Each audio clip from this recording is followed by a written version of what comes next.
4 de la tarde y 15 minutos en la República Argentina. Doc, bienvenida formalmente. ¿Cómo estamos? ¿Cómo están? ¿Todo bien? Sí. Nos metemos de lleno en los temas. Un gran fallo.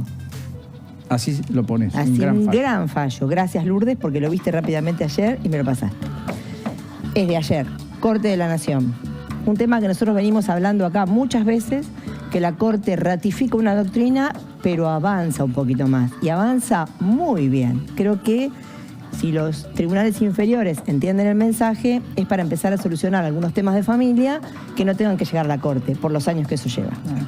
Acá hablamos muchas veces de cuando una mamá o un papá decide trasladar a un hijo sin el consentimiento del otro y se queda en otro lugar. Sí. ¿Y qué hacemos? ¿Y cómo es la restitución? ¿Y qué pasa? ¿Y cómo se resuelve? Bueno, este es un caso donde una pareja se conoce en México, la mujer argentina, el hombre mexicano, viven ahí, se conocen en el 2015, se casan en el 2016, en el 2018 nace una nena, viven juntos, estaban casados, así que seguían conviviendo ahí. En el 2020, en febrero, la mamá de ella, que es de acá de Córdoba, todas las familias de Córdoba, va a visitarlos, está de vacaciones, y deciden venirse con su hija y su nieta unos días de vacaciones a Córdoba. Sí. El papá, en el convencimiento que eso funcionaba así, firmó la autorización para que venga la nena a Córdoba con la mamá durante el mes de febrero, no más tiempo. Tenían que volver durante el mes de febrero. Cuando ella se instala acá, va a los juzgados de Córdoba y hace una denuncia por violencia familiar. Y dice, la mamá, y dice familiar y de género, y dice que no quiere volver porque tiene miedo. Bueno, empieza el derrotero judicial. Ahí ella cuenta que antes de venirse había hecho una en México también, una denuncia en México que claramente él no la conocía porque si no era difícil que firmara la autorización para venir, ¿verdad? Bueno, empieza el derrotero judicial. Todas las instancias le terminan, hasta Corte de Provincia en Córdoba, le terminan dando la razón a ella diciendo que si bien hay un convenio internacional de restitución de niños que había que escuchar y tener en cuenta que no podés traer ilegítimamente a un menor a otro lugar, acá había uno de los casos de excepción que era que hubiera un caso de violencia. Llega a la Corte de Nación. Y la Corte de Nación, en una doctrina que viene ratificando, aunque ahora aumenta, sube la apuesta en algo más, dice, acá estamos en una restitución internacional de menores, se debe regir por el Convenio Internacional de Restitución, que dice que vos no podés ilegítimamente trasladar a un menor. Entonces, desde ese lugar, la niña tiene que volver con el padre. Y que la residencia de la nena es de México. Es de México. La residencia habitual de la nena es de México. ¿Qué es lo demás que tenemos que mirar? Si hay una excepción. ¿Cuándo hay una excepción? Cuando hay si la nena, no la peligro. madre, si la nena, o hijo o hija, no importa, tuviera un riesgo para volver con ese papá. Si hubiera una situación de riesgo en volver a su lugar. Dice la Corte. Y acá es donde quiero que nos... Porque esto es lo que aumenta, esto es lo que suma. Dice, las situaciones de riesgo no alcanza con que sea un simple temor, una sospecha, un simple miedo. La persona que la quiere invocar a la excepción de la violencia o la situación de gravedad debe fundar los hechos con prueba concreta, clara y contundente. Nunca lo habían dicho hasta acá. O sea, no alcanza la denuncia por violencia. Claro, no solamente con una denuncia. No alcanza la denuncia, no alcanza un simple informe de un cuerpo especializado. Tiene que ser prueba concreta, clara y contundente. Entonces se pone a revisar y dice, la denuncia de México fue desestimada porque dijeron claramente que no había en el papá ninguna condición de violencia, le hicieron las pericias correspondientes y no había en la nena ningún riesgo.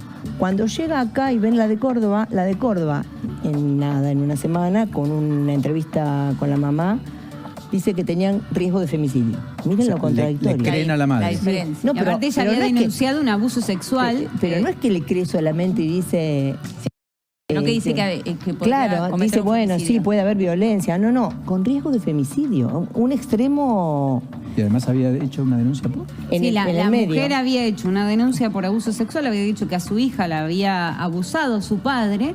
Esa denuncia fue desestimada por la justicia y la mujer hizo un escándalo mediático en su momento. Y logró que se reabra esa denuncia en su momento, pero no había pruebas. Había habido varios peritos que actuaron, hubo una cámara ¿En Argentina o en México? No, en Argentina. La de abuso y la de violencia en Córdoba.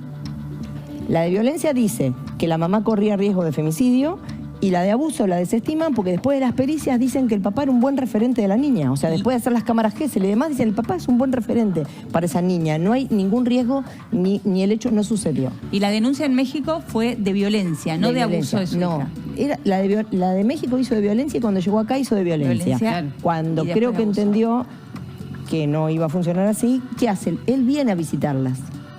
Ella está viviendo en la casa de la madre. Y para en la casa de la suegra. Si vos estás frente a un violento, ¿lo vas a recibir al papá de la nena para que conviva con vos un tiempo de visita para ver si ellos podían acordar las cosas? La suegra lo recibe y vive en su casa con su hija y con su nieta. Sí. Está un periodo ahí. Cuando él se va, le hacen la denuncia de abuso diciendo que sucedió en esos días que él compartió en la casa. O sea, la Corte dice nada puede ser validado sin fundarse en hechos con pruebas concretas, claras y contundentes. Eso es lo que le suma. ¿Puedes releerlo? Sí, cómo no. Los hechos deben ser demostrados y fundados y requiere una prueba concreta, clara y contundente acerca de la existencia de lo que se denuncia. Es un gran Hay que fallo. ponerlo como título casi para un programa Sí, de derecho. y además Es de ayer, es un gran fallo, es de ayer. Esto es un antes y un después. Le digo a Analía, que es una abuela de Formosa, a Sandro de Cava, gente que está con esta complicación, que se abracen de este fallo, porque yo les traigo un pedacito, que me parece lo más importante. Y a mí también me pareció importante, Fati, cuando lo leí, el tema cuando hablan del interés superior del menor, porque dice, exhorta a esos padres a que lleguen a un acuerdo pensando no en ellos, sino pensando en la menor, en la protección que tiene que tener esa niña, ¿no? Eso está bien, lo viene haciendo la Corte en varios fallos, como diciendo a los padres, como retando a los padres, diciendo, por favor, dejen de pensar en ustedes, no se miren ustedes y miren a los niños, pero de todas maneras resuelve diciendo, esto es así, y la nena debe volver ahora a México, o sea, la orden es, vuelve a México. Bueno, reconstruíme la historia muy rápida. La nena, ¿cuándo vivió en la Argentina? ¿Dónde nace? No, nace en México. México. Ellos se conocen en el 2015, en el 16 se casan, en el 18 nace la nena, todo en México, pasa en México. En el 20 ella se viene de vacaciones con su mamá a Córdoba. Sí, después vino la pandemia, pero no fue la pandemia lo que lo motivó a quedarse, sino un pedido unilateral de ella. De ella, con una denuncia. Él se con viene, la nena de 2 años. Y ya tenía 2 años también, correcto. Claro. Él se viene en ese mismo mes, cuando ve que ella no va a volver, y los visita en la casa de la suegra. Y ahí se instala a vivir ahí. Como ve que no puede acordar, se va para empezar la restitución internacional.